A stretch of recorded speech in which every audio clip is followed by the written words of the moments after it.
اعوذ باللہ من الشیطان الرجیم بسم اللہ الرحمن الرحیم سورۃ المومن آیا 76 ادخلوا ابواب جہنم خالدین فیہا، داخل ہو جاؤ جہنم کے دروازوں میں، تم اس میں ہمیشہ رہنے والے ہو۔ حکم دیا جائے گا کہ اپنے اعمال کے مطابق جہنم کے دروازوں سے داخل ہو جاؤ۔ خالدین فیہا، تم اس میں ہمیشہ رہنے والے ہو، اب اس میں نہ تم مرو گے نہ نکلو گے۔ وَبِئْسَ مَثْوَى الْمُتَكَبِّرِينَ، بس تکبر کرنے والوں کا بہت ہی برا ٹھکانہ ہے، یعنی جہنم تکبر کرنے والوں کا ٹھکانہ ہے، اور کتنا برا مقام ہے۔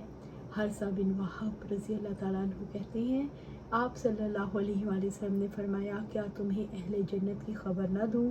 وہ ایسے کمزور اور گمنام لوگ ہیں، اگر اللہ تعالیٰ کے بھروسے پر قسم کھا بیٹھیں تو اللہ تعالیٰ ان کی قسم پوری کر دے۔ اور کیا میں تمہیں اہل دوزخ کے متعلق نہ بتاؤں؟ ہر اکھڑ مزاج، بد خلق اور متکبر دوزخی ہوتا ہے۔ اللہم اجرنا من النار، اللہم اجرنا من النار۔ یہ بات کون کہے گا کہ داخل ہو جاؤ جہنم میں؟ یہ بات جہنم پر مقرر کیے گئے فرشتے کہیں گے۔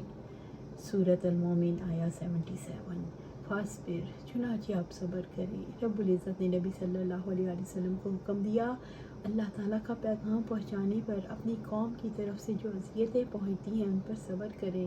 ان وعد اللہ حق، یقیناً اللہ تعالیٰ کا وعدہ سچا ہے۔ یقین رکھیں اللہ تعالیٰ کا وعدہ سچا ہے کہ وہ آپ کے دین کی نصرت کرے گا اور دین حق کو غلبہ عطا فرمائے گا، اگرچہ مشرک کتنا ہی ناپسند کریں۔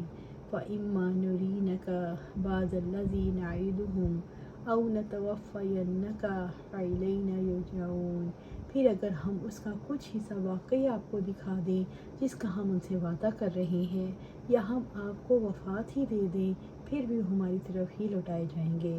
کفار مکہ پر عذاب کی 3 صورتیں، ایک یہ کہ آپ کے جیتے جی ان پر عذاب آئے، جیسا کہ جنگ بدر، جنگ احزاب اور فتح مکہ کے وقت کافروں کی رسوائی ہوئی۔ دوسری صورت یہ کہ یہ عذاب کا کچھ حصہ آپ کی زندگی کے بعد ان پر آئے، اور اس سے مراد وہ جنگیں ہیں جو ابو بکر رضی اللہ تعالیٰ عنہ، عمر رضی اللہ تعالیٰ عنہ اور مرتدین، ملحدین اور کافروں سے لڑیں۔ اسلام کا پوری طرح بول بالا ہوا اور کافروں اور کفر کو رسوائی نصیب ہوئی۔ اور تیسری اور حتمی صورت یہ ہے، آخر مرنے کے بعد انہیں ہمارے پاس ہی آنا ہے۔ جب وہ ہمارے پاس آئیں گے تو ہم انہیں ان کے اعمال کی سزا دیں گے، جیسے سورۃ ابراہیم آیا 42 میں اللہ سبحانہ تعالیٰ فرماتے ہیں، اور آپ اللہ تعالیٰ کو ہرگز غافل خیال نہ کریں اس سے جو وہ ظالم کرتے ہیں۔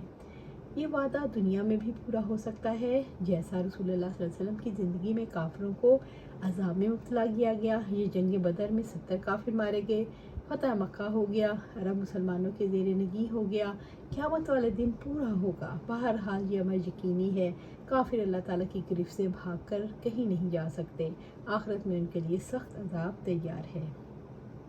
سورۃ المومن آیا 78 وَلَقَدْ أَرْسَلْنَا رُسُلًا مِّن قَبْلِكَ، اور بلا شبہ یقیناً آپ سے پہلے بھی ہم نے بہت سے رسول بھیجے، یعنی اے نبی صلی اللہ علیہ وسلم، آپ صلی اللہ علیہ وسلم سے پہلے کئی قوموں کی طرف ان کے رسول بھیجے جو انہیں ایک اللہ کی عبادت کی دعوت دیتے تھے، وہ انہیں جھٹلاتے اور اذیتیں دیتے تو وہ صبر کرتے۔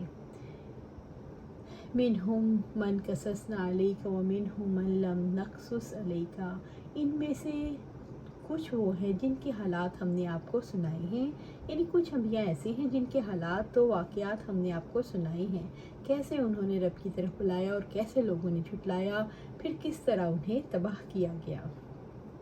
وَمَا كَانَ لِرَسُولٍ أَن يَأْتِيَ بِآيَاتٍ إِلَّا بِإِذْنِ اللَّهِ، اور ان میں سے کچھ ایسے ہیں جن کے حالات ہم نے آپ کو نہیں سنائے۔ کسی رسول کے لیے بھی ممکن نہ تھا کہ اللہ کی اجازت کے بغیر کوئی معجزہ لے آتا۔ کوئی نبی اپنی نبوت کے سب کے لیے خود معجزات لے کر نہیں آیا، اس لیے رسولوں سے معجزہ دکھانے کا مطالبہ کرنا ظلم، طعنت اور تکذیب ہے۔ حالانکہ اللہ تعالیٰ نے ایسی آیات کے ذریعے سے ان کی تائید کی جو ان کی صداقت اور ان کی دعوت کی صحت پر دلالت کرتی ہیں۔ فَإِذَا جَاءَ أَمْرُ اللَّهِ قُضِيَ بِالْحَقِّ، پھر جب اللہ تعالیٰ کا حکم آ گیا تو حق کے ساتھ فیصلہ کر دیا گیا۔ جب اللہ تعالیٰ کا حکم آ جاتا ہے تو رسولوں اور ان کی قوم کے درمیان حق کے ساتھ فیصلہ کر دیا جاتا ہے۔ وَخَسِرَ هُنَالِكَ الْمُبْطِلُونَ، اور وہاں اہل باطل خسارے میں رہے۔ انبیاء پر ایمان لانے والوں کو نجات مل جاتی ہے اور جھٹلانے والوں پر اللہ کا عذاب آ جاتا ہے۔ جو لوگ باطل کی پیروی کرتے ہیں، اس پر عمل کرتے ہیں، وہ اللہ کے عذاب میں پکڑے جاتے ہیں اور خسارہ اٹھاتے ہیں۔ جو لوگ باطل نظریات پر قائم ہیں انہیں ڈرنا چاہیے، ورنہ وہ بھی خسارے میں پڑ جائیں گے۔ رسول معجزات اپنے اختیار سے یا قوموں کے مطالبے سے نہیں، اللہ کے ارادے اور اختیار سے لاتے رہے۔ بعض 2 پیغمبروں کو ابتدا میں معجزات دیے گئے، بعض کو قوموں کے مطالبے پر اور بعض کو مطالبے کے باوجود نہیں دیے گئے۔ سورۃ المومن آیا 79۔